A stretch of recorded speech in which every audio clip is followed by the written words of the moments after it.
ചേട്ടാ നമസ്കാരം. നമസ്കാരം. ചേട്ടാ, കഴിഞ്ഞ ദിവസം പാകിസ്ഥാനിൽ താലിബാൻ വലിയ ഡ്രോൺ ആക്രമണം നടത്തി. ISISന്റെ താവളങ്ങൾ തകർത്തു എന്നുള്ള വാർത്തകൾ പുറത്തു വന്നു. അപ്പൊ ഇതിന് ശേഷം ഈ ISIS ഖൊറൈസൻ ഇവർ അഫ്ഗാനിസ്ഥാൻ വലിയ തലവേദന സൃഷ്ടിച്ചുകൊണ്ടിരിക്കുകയാണെന്ന് നമുക്കറിയാം. അഫ്ഗാനിസ്ഥാനിൽ ഇവരുടെ താവളങ്ങളിലേക്ക് അഫ്ഗാനിസ്ഥാൻ വീണ്ടും പ്രഹരം തുടങ്ങിയിരിക്കുകയാണ്. നേരത്തെ പ്രഹരം നടത്തിക്കൊണ്ടിരുന്നു, അത് കടുപ്പിച്ചിരിക്കുകയാണ് എന്നുള്ള വാർത്തകൾ പുറത്തു വരുന്നു. അഫ്ഗാനിസ്ഥാനിൽ നിന്ന് ഇവർക്ക് ഓടേണ്ട ഒരു സാഹചര്യം ഉണ്ടാകുമ്പോൾ ഇവർ പുറത്തേക്ക്, അതായത് പുറമേയുള്ള രാജ്യങ്ങളിലേക്ക് ഇവരുടെ പ്രവർത്തനം വ്യാപിപ്പിക്കുന്നു എന്നാണ് അറിയാൻ സാധിക്കുന്നത്. ഇന്ത്യയുടെ അതിർത്തികളിലേക്ക് ഇവരെത്തുന്നു, പാകിസ്ഥാനിലേക്ക് ഇവർ കുടിയേറുന്നു, പ്രത്യേകിച്ച് റഷ്യയിലേക്ക് ഇവർ മാസമായിട്ട് കുടിയേറുന്നു എന്നുള്ള വാർത്തകൾ പുറത്തു വരുന്നു. ഈ ISIS ഖൊറൈസൻ എന്ന് പറയുന്നത് താലിബാനെക്കാട്ടിലും തീവ്രതയുള്ള സംഘടനയാണ്. താലിബാൻ മതപരമായിട്ടുള്ള നിയമങ്ങൾ പാലിക്കുന്നില്ല, അത് ഞങ്ങളാണ് പാലിക്കുന്നത് എന്ന് പറഞ്ഞ് രംഗത്തെത്തിയിട്ടുള്ള ഈ ഒരു സംഘടനയാണ്. അപ്പോൾ ഈ സംഘടന അവിടെ വലിയ രീതിയിൽ ആക്രമണം അഴിച്ചുവിടുമ്പോൾ, താലിബാൻ അതിനെ തകർക്കുമ്പോൾ, ഇവർ പുറത്തേക്കുള്ള രാജ്യങ്ങളിലേക്ക് കുടിയേറുമ്പോൾ റഷ്യ സൈനിക കരാറുമായിട്ട് ഇവിടെ വരുന്നു, ഈ താലിബാനുമായിട്ട് അടുക്കുന്നു. 2024 മോസ്കോയിലെ ക്രോക്കസ് സിറ്റി ഹാൾ ആക്രമണത്തിന് പിന്നിൽ ISISK ആണെന്ന് റഷ്യ കണ്ടെത്തിയിരുന്നു. അപ്പൊ സ്വാഭാവികമായിട്ടും റഷ്യക്കും ഇവരെ തകർത്ത് തരിപ്പണമാക്കണം എന്ന് മനസ്സിൽ വലിയ ആഗ്രഹമുണ്ട്. എല്ലാത്തിലും ഉപരി അഫ്ഗാനിസ്ഥാനെ സ്റ്റേബിൾ ആക്കി നിർത്തുക എന്നുള്ളതാണ് റഷ്യയുടെ പ്രധാനപ്പെട്ട താല്പര്യം എന്ന് പറയുന്നത്. അപ്പോൾ നമ്മുടെ ഇന്ത്യക്ക് ഇതുകൊണ്ടുള്ള നേട്ടങ്ങൾ എന്താണ് എന്നുള്ളൊരു ചോദ്യമുണ്ട്. ഇനി ഇന്ത്യ പാകിസ്ഥാൻ യുദ്ധത്തിന്റെ പശ്ചാത്തലത്തിൽ ഇത് നമ്മൾ പരിശോധിച്ചു കഴിഞ്ഞാൽ പാകിസ്ഥാന് രണ്ട് ഫ്രണ്ടിൽ പാകിസ്ഥാൻ കുടുങ്ങാനുള്ള സാധ്യതയുണ്ട് ഈ ഒരു ആക്രമണം കൊണ്ട്. ഇന്ത്യക്ക് ഒരു തന്ത്രപരമായിട്ടുള്ള നേട്ടം എന്ന് പറഞ്ഞാൽ പാകിസ്ഥാൻ പടിഞ്ഞാറൻ അതിർത്തിയിലും സൈന്യത്തിനെ നിർത്തേണ്ടി വന്നാൽ കിഴക്കൻ അതിർത്തിയായിട്ടുള്ള ഇന്ത്യയിലേക്ക് മുഴുവൻ സൈനിക ശക്തിയും പാകിസ്ഥാന് കേന്ദ്രീകരിക്കാൻ ബുദ്ധിമുട്ടാകും എന്നുള്ളതാണ്. ISISK ഈ ദുർബലപ്പെടാനുള്ള ഒരു സാഹചര്യമുണ്ട്. അപ്പൊ ഈ നമ്മുടെ നിലവിൽ ഇന്ത്യയുടെ ഒരു മൊത്തത്തിലുള്ള ഒരു സാഹചര്യം എടുത്ത് നോക്കിക്കഴിഞ്ഞാൽ നമ്മളൊരു യുദ്ധത്തിന്റെ, ഒരു വാർ ഫ്രണ്ടിന്റെ ഒരു തൊട്ട് ഫ്രണ്ടിലാണ് നിൽക്കുന്നത്. ഏത് നിമിഷവും പാകിസ്ഥാനുമായിട്ടൊരു യുദ്ധം നമുക്ക് തുടങ്ങാനുള്ള ഒരു സാധ്യതയുണ്ട് എന്നാണ് നമ്മൾ മനസ്സിലാക്കുന്നത്. അപ്പോൾ റഷ്യ ഈ താലിബാനുമായിട്ട് കൈകോർത്ത് ISISK നശിപ്പിക്കുന്നതിന്റെ പിന്നിൽ റഷ്യ മാത്രമേ ഉള്ളൂ, ഇന്ത്യയും ഉണ്ടോ എന്ന് എൻ്റെ ഒരു ചോദ്യമുണ്ട്. രണ്ടാമത്തെ കാര്യം എന്ന് പറയുന്നത്, താലിബാൻ ഇപ്പോ ISISK ലക്ഷ്യം വെച്ച് അവിടെ തകർത്ത് അഫ്ഗാനിസ്ഥാൻ സ്റ്റേബിൾ ആക്കാനായിട്ട് ശ്രമിക്കുമ്പോൾ ഇത് അമേരിക്കയ്ക്ക് ഒരു പണിയാണ് എന്നുള്ളത് പാശ്ചാത്യ മാധ്യമങ്ങൾ പറയുന്നു. കാരണം ഇവിടെ അഫ്ഗാനിസ്ഥാൻ സ്റ്റേബിൾ അല്ലാതെ നിൽക്കേണ്ടത് അമേരിക്കയുടെ ഏറ്റവും വലിയ ആവശ്യം കൂടെയാണ്. അപ്പോൾ ഈ ജിയോ പൊളിറ്റിക്സിന്റെ കാര്യത്തിൽ ഈ അഫ്ഗാനിസ്ഥാനെ കേന്ദ്രീകരിച്ചുകൊണ്ട് വലിയ രീതിയിലുള്ള നീക്കങ്ങൾ ലോകരാജ്യങ്ങളായിട്ടുള്ള റഷ്യയും അമേരിക്കയും ഇന്ത്യയും ഉറ്റുനോക്കുന്ന ഒരു സാഹചര്യത്തിൽ ഈ ISISK അവിടെ നിന്നും നശിപ്പിക്കപ്പെടുന്നത് നശിപ്പിക്കപ്പെടേണ്ടത് എത്രത്തോളം പ്രാധാന്യം അർഹിക്കുന്നു. രണ്ടാമത്തെ കാര്യം, ഇന്ത്യയെ ഇത് നമ്മുടെ ഇന്ത്യ പാകിസ്ഥാൻ യുദ്ധത്തിൽ എത്രത്തോളം സഹായിക്കും? നല്ലൊരു ചോദ്യമാണ്. ഇതിനകത്ത് കഴിഞ്ഞ ദിവസങ്ങളിൽ ഒരു സംഭവം ഞാൻ പറഞ്ഞുതരാം. നമ്മുടെ ബലൂചിസ്ഥാൻ ലിബറേഷൻ ആർമി അവരെ ഭീകരവാദ പട്ടികയിൽപ്പെടുത്തണമെന്ന് പാകിസ്ഥാനാണ് ആവശ്യപ്പെട്ടത്. പക്ഷെ അമേരിക്ക അതിന് വഴങ്ങിയില്ല, അവർ പട്ടികയിൽപ്പെടുത്തിയില്ല. എല്ലാവരും പറഞ്ഞത് നല്ല കാര്യം, സംഭവം. പക്ഷെ അതിന്റെ പിന്നിലൊരു കാര്യമുണ്ട്. എന്തുകൊണ്ടാണ് അവരത് ചെയ്യാത്തതെന്ന് ചോദിച്ചാൽ ധനുഷ് ഈ പറഞ്ഞ കാര്യങ്ങൾ തന്നെയാണ്. നാളെ ഇന്ത്യയുമായി ഒരു യുദ്ധമുണ്ടായാൽ പാകിസ്ഥാന്റെ പടിഞ്ഞാറൻ മേഖലയിൽ അഫ്ഗാനിസ്ഥാൻ ഇതേപോലെ ഒരു ആക്രമണം നടത്തുകയാണ് എങ്കിൽ ബലൂചിസ്ഥാനിലും കൂടി വിഷയമുണ്ടായാൽ പാകിസ്ഥാൻ സൈന്യത്തിന് പിടിച്ചു നിൽക്കുക പ്രയാസകരമായിരിക്കും.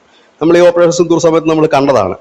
നമ്മൾ ഓപ്പറേഷൻ സിന്ദൂർ നടത്തുമ്പോൾ തന്നെ ബലൂചിസ്ഥാനിൽ ഭയങ്കരമായിട്ട് അവിടെ തന്നെ ഇവരുടെ പട്ടാളത്തെ പിൻവലിക്കാൻ കഴിയാത്ത സാഹചര്യം, പട്ടാളത്തിനെ അവിടെ നിന്ന് പിൻവലിച്ച് കൊണ്ടുവരാൻ കഴിയാത്തൊരു സാഹചര്യവും മറ്റും നമ്മൾ കണ്ടതാണ്. അപ്പൊ അതുകൊണ്ട് ബലൂചിസ്ഥാൻ ലിബറേഷൻ ആർമിയെ ഒന്ന് തണുപ്പിച്ച് നിർത്തുക എന്നൊരു ലക്ഷ്യം അമേരിക്കയ്ക്ക് അതിന് പിന്നിൽ ഉണ്ട്.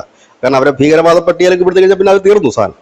അതൊന്ന്. രണ്ടാമത്തെ കാര്യം, ഈ ISISK ഖൊറൈസൻ വിഭാഗം, ഈ ഖൊറൈസൻ വിഭാഗത്തിന്റെ അജണ്ടകളിൽ ഒന്ന് ഇന്ത്യയെ ഇല്ലാതാക്കുക, ഇന്ത്യ പിടിച്ചെടുക്കുക എന്നുള്ളതാണ് അവരുടെ ഒരു പ്രഖ്യാപിത ലക്ഷ്യം തന്നെ. അപ്പൊ പാകിസ്ഥാൻ ഈ താലിബാൻ പോയതിനു ശേഷം പാകിസ്ഥാൻ ഏറ്റവും കൂടുതൽ ആശ്രയിക്കുന്ന ഒരു ഭീകര സംഘടന ISIS തന്നെയാണ്.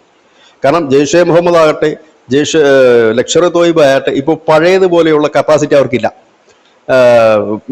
അപ്പോൾ എന്ത് പറ്റുന്നു, ഈ ഒരു സംഘടനകളുടെ, ഈ ജെയ്ഷെ മുഹമ്മദ് കണക്കുള്ള സംഘടനകളുടെ ഒരു കപ്പാസിറ്റി ഇവർക്ക് നഷ്ടപ്പെട്ടുകൊണ്ടിരിക്കുന്നു. കാരണം അവരിപ്പോ ഈ കഴിഞ്ഞ ഓപ്പറേഷൻ സിന്ദൂർ സമയത്തും ഒക്കെ അവർക്കത് വിജയിപ്പിച്ചെടുക്കാൻ കഴിഞ്ഞില്ല. അതിനുശേഷം ഒക്കെ അവർ തകർച്ചയിലേക്ക് പോയി. അപ്പോൾ ഒരിക്കലും ഉപയോഗിക്കപ്പെടാതെ കിടക്കുന്ന ഈ ISISനെ രംഗത്തിറക്കുക, ഇത് തന്നെയാണ് പാകിസ്ഥാൻ ലക്ഷ്യമിടുന്നത്. അപ്പൊ ഈ ISISനെ ഉപയോഗിക്കപ്പെടുത്തുക. നിലവിൽ അവർ ISISനെ ഉപയോഗപ്പെടുത്തുന്നത് താലിബാനെതിരായ പോരാട്ടത്തിനാണ്. അതോടൊപ്പം തന്നെ ഇവർ ഇതിന്ന് ബലൂചിസ്ഥാനിൽ പരീക്ഷിച്ച് നോക്കിയിരുന്നു. ഈ ISISനെ ബലൂചിസ്ഥാനിൽ കൊണ്ടുവന്നിട്ട് ഇറക്കി അവിടെ എന്തെങ്കിലും പ്രശ്നം ഉണ്ടാക്കാൻ പറ്റുമോ എന്ന് നോക്കിയത്. പക്ഷെ അവിടെ ക്ലച്ച് പിടിച്ചില്ല. അപ്പം ഇപ്പോഴും ഇവർ മെയിനായിട്ട് യൂസ് ചെയ്യുന്നത് ഈ താലിബാനെ ആക്രമിക്കാൻ. അഫ്ഗാനിസ്ഥാനിലും ഉണ്ട് ഇവര്. അപ്പം ആ ഒരു ഇതിൽ വെച്ചിട്ട് കളിക്കാനാണ് അവർ നോക്കുന്നത്. ഇത് അഫ്ഗാനിസ്ഥാൻ നന്നായിട്ട് അറിയാം. പക്ഷെ ഈ ഇവര് അഫ്ഗാനിസ്ഥാന് മാത്രമല്ല, ലോകത്തിന് തന്നെ തലവേദനയാണ് ഇവര്.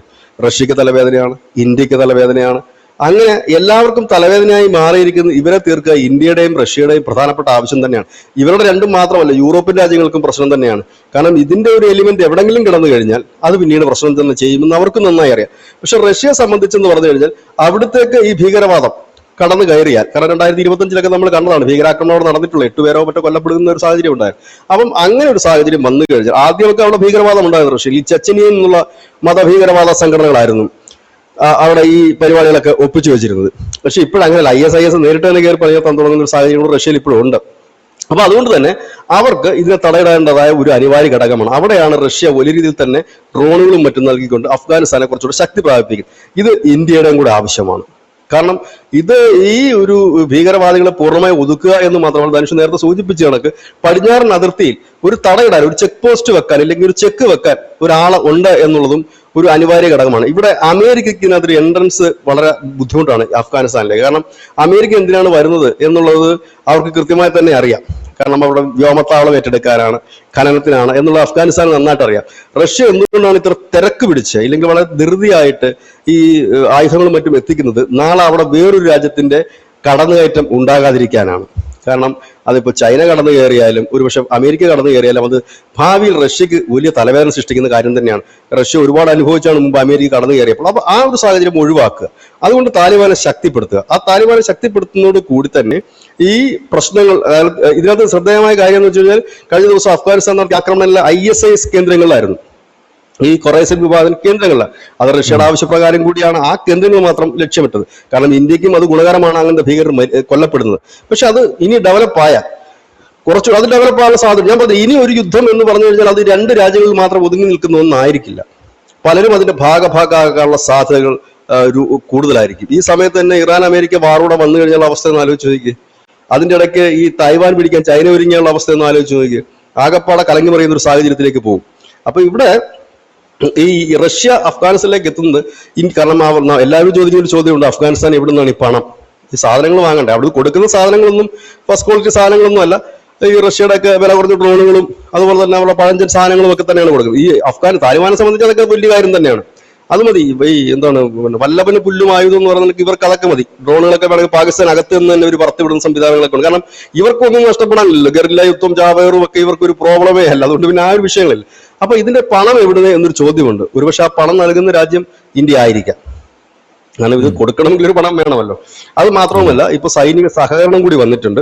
അവർ പറഞ്ഞിരിക്കുന്നത് അവരുടെ സൈനികരെ കൂടെ വിട്ടുതരാം എന്ന് അഫ്ഗാനിസ്ഥാനോട് പറഞ്ഞിട്ടുണ്ട്. അതായത് അവർ പറഞ്ഞിരിക്കുന്നത് യുദ്ധത്തിനല്ല സൈനികരെ വിട്ടുകൊടുക്കുന്നത്, ടെക്നിക്കൽ ഇഷ്യൂസ് ഉണ്ടെങ്കിൽ അത് ക്ലിയർ ചെയ്യാൻ വേണ്ടി ഞങ്ങൾ സൈന്യത്തെ കൂടെ വിട്ടുതരാമെന്ന് പറഞ്ഞിട്ടുണ്ട്. ഏതായാലും അഫ്ഗാനിസ്ഥാനെ മുന്നിൽ നിർത്തിക്കൊണ്ട് ഇന്ത്യയും റഷ്യയും കളിക്കുന്ന ഇപ്പോഴത്തെ കളി അതൊരു നല്ല കളിയായിട്ട് തന്നെയാണ് തോന്നുന്നത്. പക്ഷെ അത് എത്ര നാൾ എങ്ങനെ മുൻപോട്ട് പോകും എന്നുള്ളത് കാത്തിരുന്ന് കാണേണ്ടി വരും. ഇവിടെ ചൈന ഇതൊന്നും അറിയുന്നില്ല എന്നുള്ളതല്ല, അവരുടെയും കൂടി ഒരു മൗനാനുവാദം ഒരുപക്ഷെ ഇതിനുണ്ടായിരിക്കാം. കാരണം അമേരിക്ക വരുന്നതിന് ഈ ഇന്ത്യയും ചൈനയും റഷ്യയും ഈ 3 രാജ്യങ്ങൾക്കും വലിയ താല്പര്യമുള്ള കേസല്ല. കാരണം ഇവിടെ ആരെങ്കിലും ഒരാൾ ഇടങ്കോൽ ഇട്ട് കഴിഞ്ഞാൽ വരാൻ പോകുന്നത് അതിലും വലിയൊരു പവറാ. അതായത് ചൈനയുടെയും ഇന്ത്യയുടെയും ഈ റഷ്യയുടെയൊക്കെ അതിർത്തിയിൽ അമേരിക്ക വന്നു കഴിഞ്ഞുള്ള അവസ്ഥ ഒന്ന് ആലോചിക്കുക. അപ്പൊ എന്താ, കോമൺ ശത്രുവിനെതിരെ നമ്മൾ ശത്രുക്കൾ ഒന്നിക്കാറില്ലേ എന്ന് പറഞ്ഞതൊക്കെ ഒരു പ്രതീതിയാണ് ഇപ്പോൾ നമുക്ക് ആ മധ്യേഷ്യയിൽ കാണാൻ കഴിയുന്നത്.